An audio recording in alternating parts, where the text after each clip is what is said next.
Ask you to take your seats. We'll get cracking with the session. Just a few words, though, first from me, Paul Hoskins. It's a pleasure to be here in Kingston, Jamaica, and more than anything else to be included as a partner and with the Global Tourism Organization.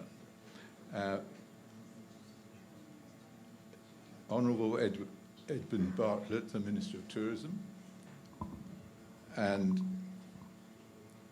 ministers, honourable ministers from Africa and the Caribbean, Professor Lloyd Waller, the Executive Director of the GTRCMC, and tourism partners, members of the media, ladies and gentlemen, friends, welcome to what has already been quoted as being an historic meeting.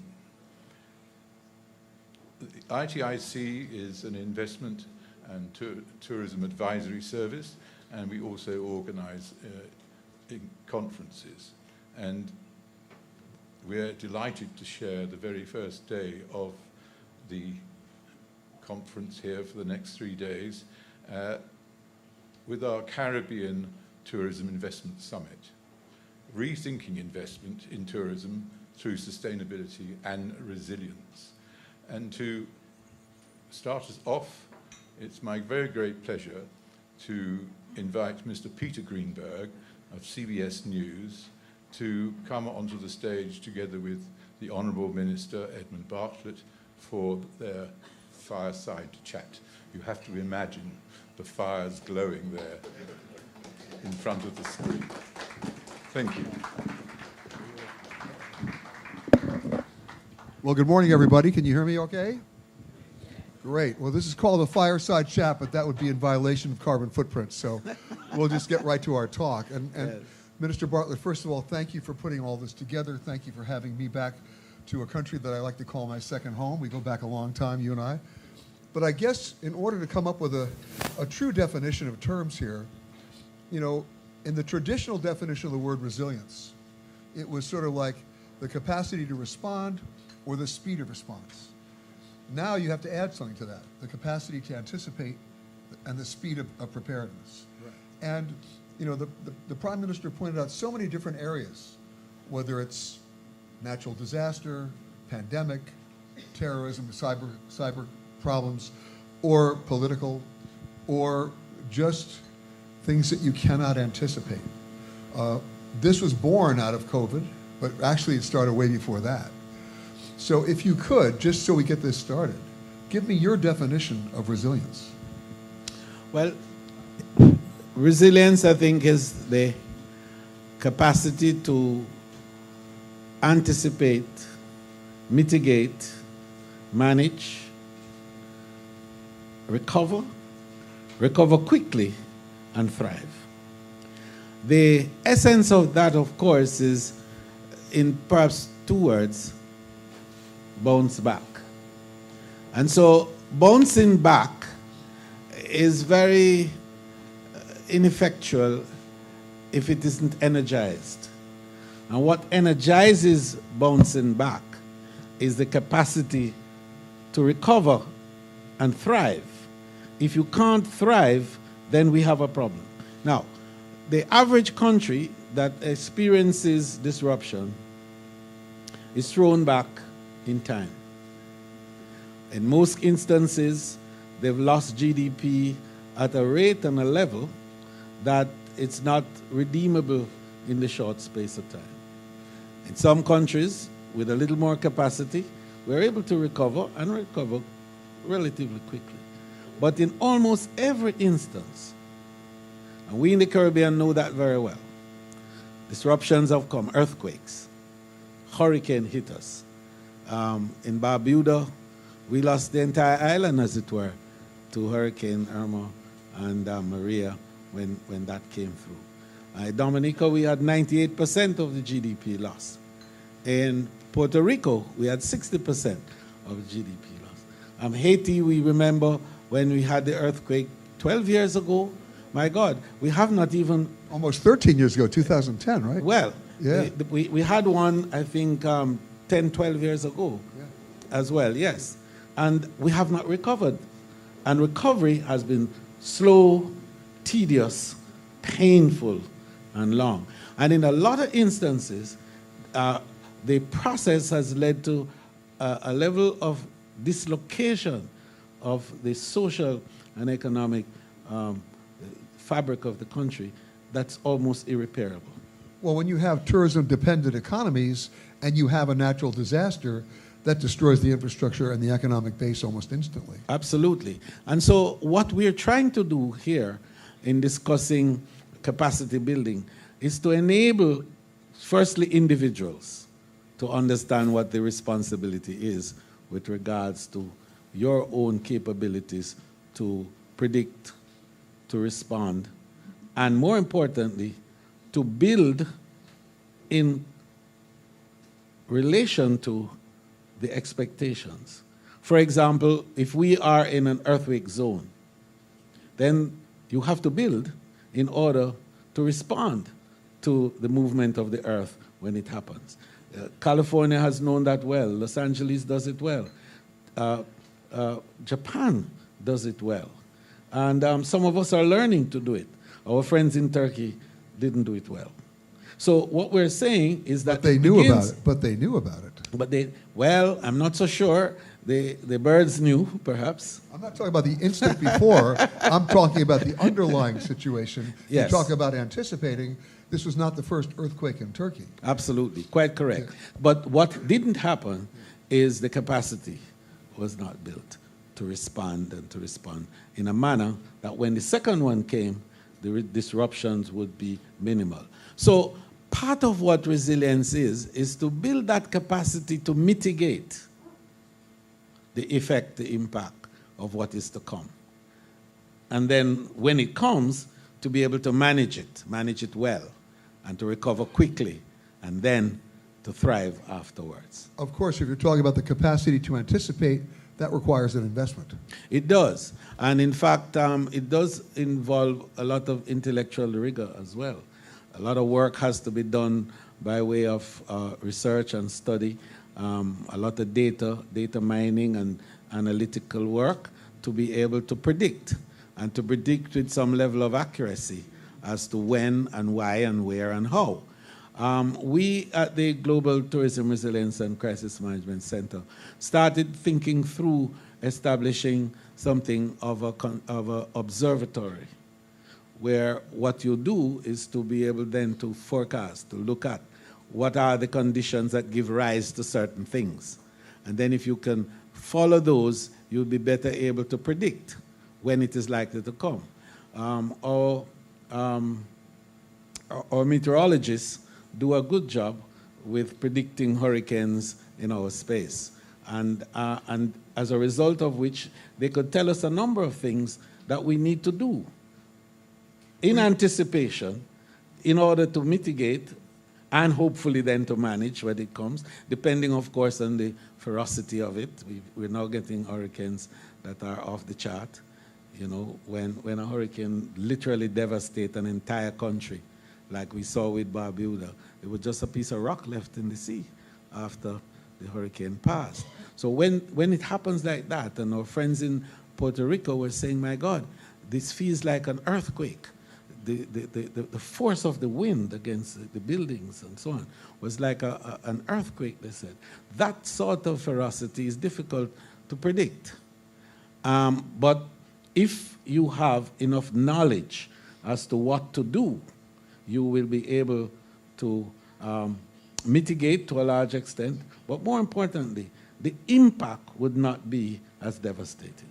Part of the role of your group is essentially to become a clearinghouse of information. Yes, very important. But it's also a communication center. And to make a reference to us again at the Global Tourism Resilience Center, this is one of the things that we do. We want to also develop a barometer, a resilience barometer, to be able to measure the level of resilience of countries, of entities, of organizations, of companies. And this is very important because that's going to give valuable information for huge management decision making, also for investment decisions, and for tourism, for decision as to when to travel, where to travel, and how to prepare yourself for destinations that you're going to. Now, this is a big task, that of developing the barometer. And a lot of work has started on it, but we have to do much more, and we need to get a lot of help also from some of our multilateral partners, because this is not something that the university here and us alone can do, because we're going to have to pull a lot from experiences in many parts of the world. And we will have to draw on the talent and skills and knowledge, as well as data that is now available to enable us to get a good sense of what are the key touch points, right. How do we prepare, a document which enables people to follow clearly and to be able to act properly. But of course, before you get to that document, you have to have a conversation. And with all due respect to all of our guest ministers here today, my experience has been that the Minister of Engineering doesn't necessarily talk to the Minister of Tourism because they don't think they're connected. And the Minister of Labor doesn't talk to the Minister of Tourism because they don't think they're connected. But they are connected. They are. In fact, my definition of tourism, for example, is that tourism is really a confluence of many moving parts that all must come together seamlessly to create an experience, a product that we sell. So tourism doesn't exist as an entity unto itself. It only exists because all of these other factors are coming together. So the engineering, very vital. The agriculture ministry, very vital. The health ministry, very vital. The security ministry, very vital. The local government ministry, very vital. All of them. And if they don't exist, we don't exist. Well, let me give you an example of how you can get everybody in a conversation. As you may know, the United States Congress is truly dysfunctional. They can't get along. Nobody talks to each other. Guess what? They're talking to each other about one thing right now. How did you get their attention? Cancel their flights. And now they're up in arms about how did this happen? So the real key here is to find common ground. Yes. Right? Yes. I mean, on a very basic travel level, the minister who's in charge of airports is not the Minister of Tourism, right? And that's interesting because the first impression you get, oh, okay, I'm going to talk to you later. We have an exception in the room. Then you're going to love this. Because if you talk to the Minister of Tourism in country A, they will tell you they don't control passport and border checks. Mm-hmm. Well, the very first impression you get of a country is what? 5-hour lines to get through passport. Yes. Or the worst impression you get is when you leave, and it's a 5-hour line to leave. Yes. So you need to get everybody in the room to talk because it is all interconnected. Absolutely, and you know. And you and I'll talk later, okay? Well, yeah, okay. One of the ways that we try to get around this, of course, is to, in our case, establish something we call the Destination Assurance Council. Now, destination assurance is... That came out of COVID, didn't it? Yes, it came out of COVID. You're right. Yeah. And we just developed a policy on that, which we're going to implement. But what it meant is that all the entities and agencies that have to deliver on the demand of tourism, you bring them together in a single organization, committee or forum, whatever. In our case, it's a council. And the council has local government in it, we have health in it, we have agriculture in it, we have security in it, we have public health people, everybody.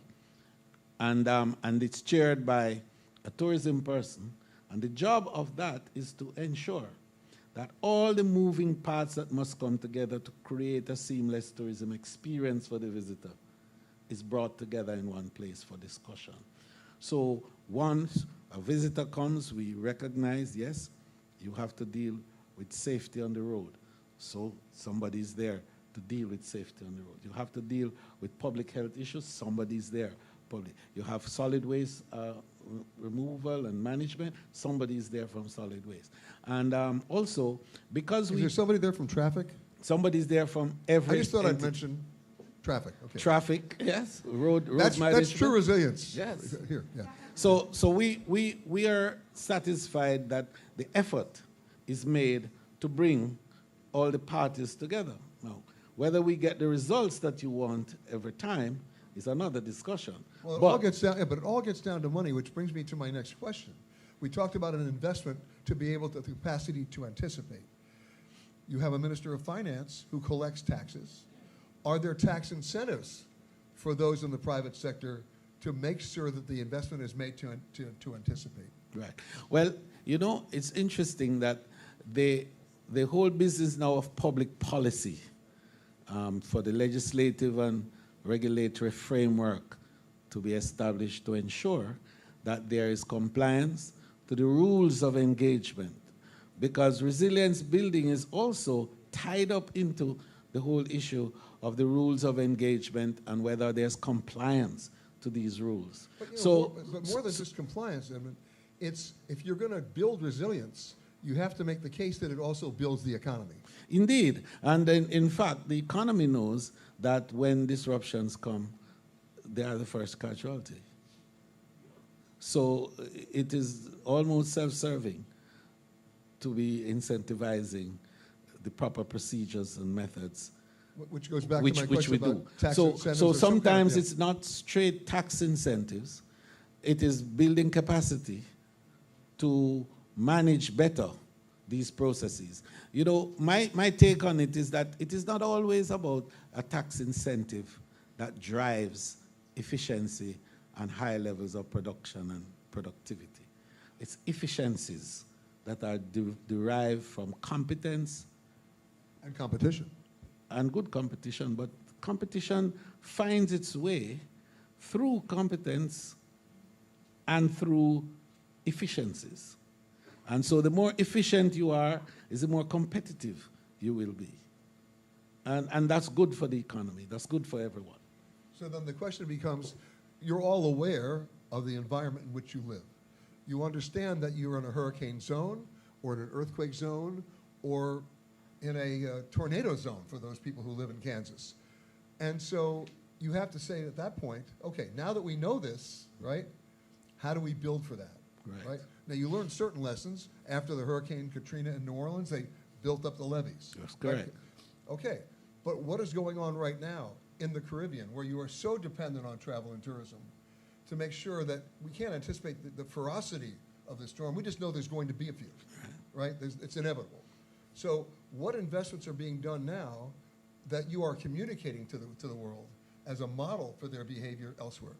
Well, that I think is tied up in a number of key government and private sector partnership arrangements. The decision to build better and to recognize that there are seismic issues here, and the science says that these are the ways that you build to deal with the outcomes of seismic events, that there are scientific and other proven methods and systems that will enable you to manage better when the hurricanes come. The ferocity is another issue, because if it comes at a level that you can't, you just can't. But what has to happen is that the institutional framework must be set up by the governments to begin with, supported by the private sector, to build that ability of people to respond properly, to act appropriately, and to build correctly. Now, one of the problems that a lot of small countries have is the whole issue of corruption in relation to these processes, that people short circuit, decide to forego what are the appropriate methods. And the known methods. What in common parlance we call cutting corners. And so we build with less efficiency, and we lose the effect of the sturdiness and the strength of the structures that we should have. You know, one of the words we haven't talked about, but we need to, because it's the elephant in the room, especially even after we talk about the terrible disaster that's ongoing in Turkey, it's a four-letter word that starts with F. It's called fear. And part of resilience has to mitigate the fear. Right now, we know where the earthquake was centered in Turkey. We know that the human loss is almost, you can't even fathom it at this point, and it's going to get worse. But we also know where it was centered. If you talk to the travel and tourism industry that works in Turkey, they will tell you there's been another seismic drop-off in bookings, in meetings and conventions, in the things that drove the economy in the first place, in places that were not affected by the earthquake at all. Correct. So you have an educational challenge as well. Right. So I made the point earlier that one of the big requirements to enable sustainable development and resilience building is communication. And being able to communicate accurately, to give proper data, and to guide with proper narratives, to create messages that are authentic and credible, and to stay on message. These are important in enabling quick recovery and quick response to disruptions when they come. Well, as a member of the media, I can echo that by saying proper crisis management is sometimes saying you don't know. Sometimes saying we'll get back to you, as opposed to giving information that is completely, even with the best of intentions, either misleading or worse. Accurate information, credible information, and also credible voices. And the thing is, how many countries, how many destinations have a blueprint, have a manual of crisis management that they can actually refer to, so they're speaking with one voice, and that voice is credible? Absolutely. Now, what you've said is why we need to have the Global Resilience Day, a day when people pause all over the world to reflect on these things and to develop resolves, to get better information, to get better education, to create better efficiencies, and to get the skills and the talent and the technology that is required to be able to respond to disruptions when they come. So we see the UN Declaration, for example, as a very significant international decision that all of us have an opportunity now to take personal responsibility for resilience building. When you and I first talked, this is at least 2 or 3 years ago, about the development of this group, of this crisis group, it was all about communication then. Yeah. It was all about, crisis management, right? That's how it started, right? To be able to get to respond quickly with information that people could do. Yeah. You've gone way beyond that now. Yes, that's how we started in 2017. I know. In London when we had the first discussion. Then we were talking significantly about how to manage crises that occur in various places. What we were not talking about then is how to innovate, how to develop new methods and systems and processes to forecast and then to prevent. Because part of what we need to do is to prevent. If we could find a way to prevent some of the things that are not preventable, like earthquakes, we can't deal with that. Hurricanes, when they come, we can't deal. But there are man-made disruptions. Disruption caused by, greed and corruption and anger and geopolitical strife and all sorts of other environmental issues too. Then the pandemics that come sometimes are driven by human action. How do you deal with that? So that's part of what the resilience movement has to respond to. It has to give people the tools to be able to anticipate and to manage better in the end, to recover well, and to be able to thrive afterwards. Well, in the service industry, it's always been said that it's not the delivery of the service that matters, it's how you recover. That's right. So, and how you recover well. Right. Now, tourism is a good example of how resilience can, in fact, become a driver of quick recovery. Because tourism is seen as the industry of choice for the recovery of economies after disruptions. And we're seeing it right now. The pandemic came, some 5% of global GDP went. Tourism went from 432 million workers to 272.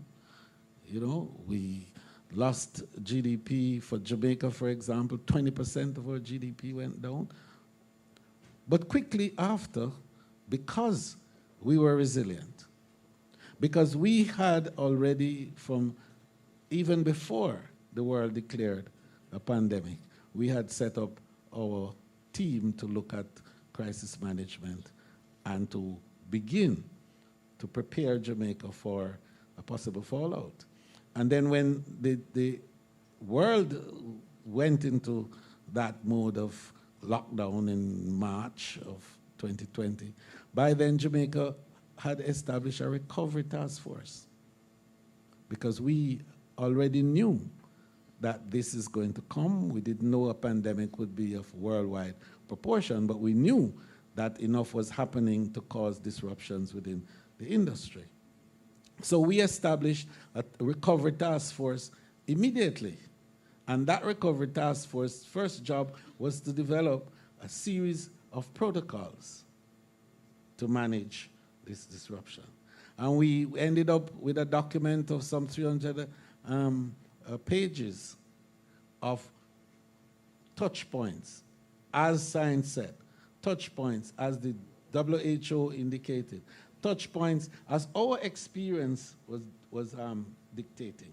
Because we didn't want to look only at what the world was saying, at what science was saying in its entirety. We also needed to look at what we were experiencing and how can we use that experience to mitigate the impact further on. And the result of all of that was we were able to recover fast, recover faster, and stronger. And in the first year of recovery, we brought in 1 million visitors.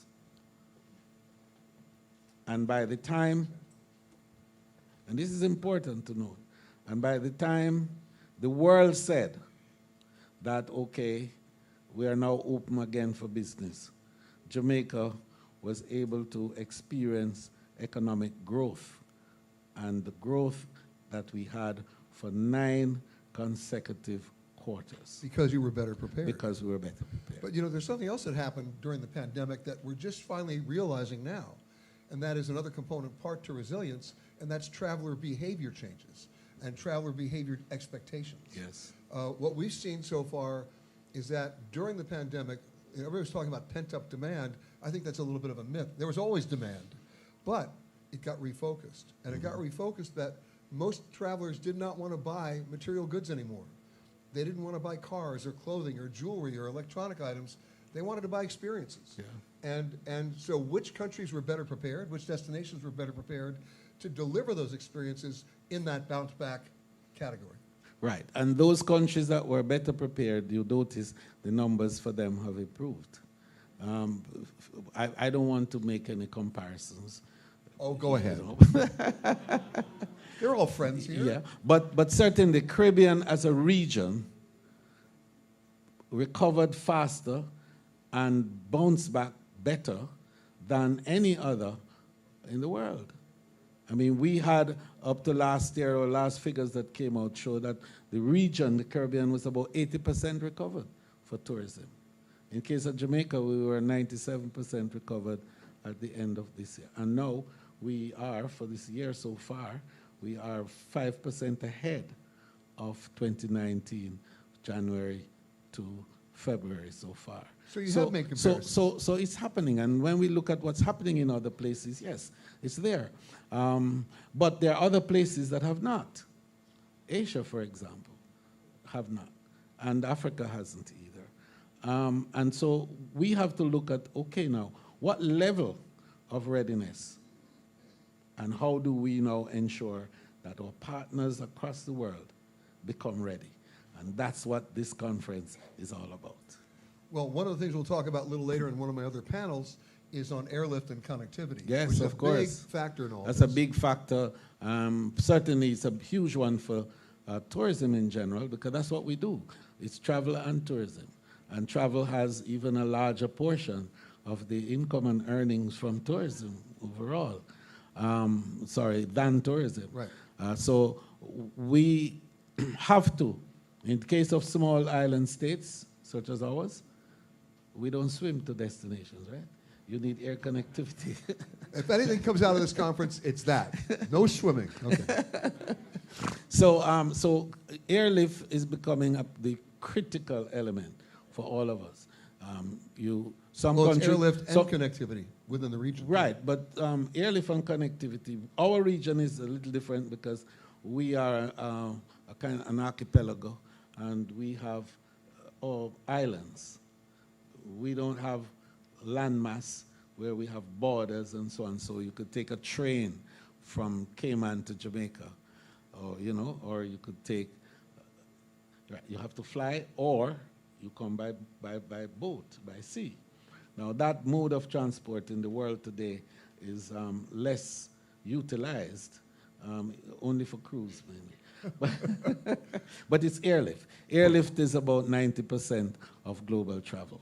And we'll talk about that a little bit later. One more thing I wanted to talk to you about, and that is we've heard data-driven solutions. Everything has to be data-driven. At a certain point, within every country, within every destination, you can throw that out and talk about intuition and basic common sense. Yes, well, it's a mix, because data is playing a huge role now in informing decisions with regards to where people go, what they do, and I think that the hyperconnectivity that now characterizes our communication space allows for people to know much more about everything before they even go to where everything is. So people are making decisions about what to do, where to go, on a moment's notice now. The time lag for decision making has collapsed. Much closer in. Absolutely. People are making instant decisions because they have information and access. And their sources of information are different than they used to be. And sometimes, too, the experiences that they wish to have elsewhere, they want to experience it even virtually. So the technology is giving them a feel of things before they go. So all of these we have to contend with, because they are now going to define the future of tourism. The whole issue of the Internet of Things and robotics and the full cognitive systems are going to define the future of tourism, the type of experiences that are going to be had, and what kind of accommodation you are going to have to prepare for this new demographic that is emerging based on what their own passion points are, what it is that they like, what it is that they want. And also, they are in a good position to make great decisions without any intermediary, because they have the information at their own fingertips. And or they have the information they think is factual. Well, that's true. Yeah.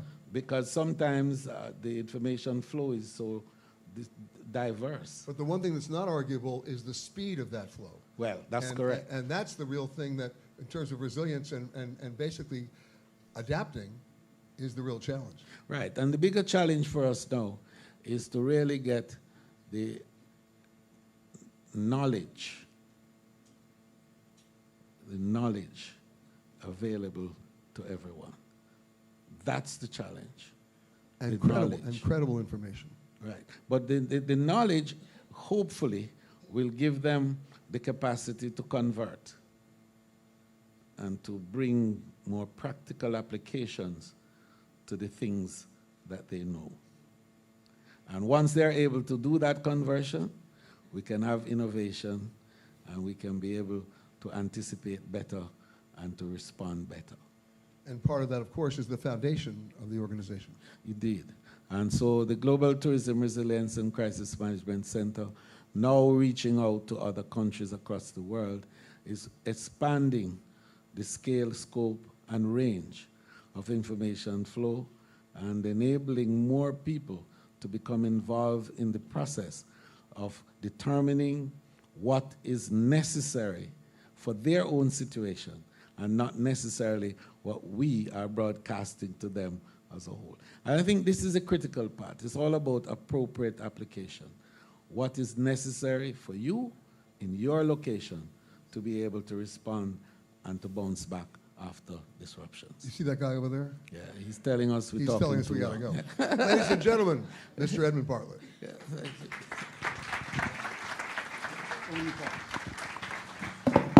Thank you very much.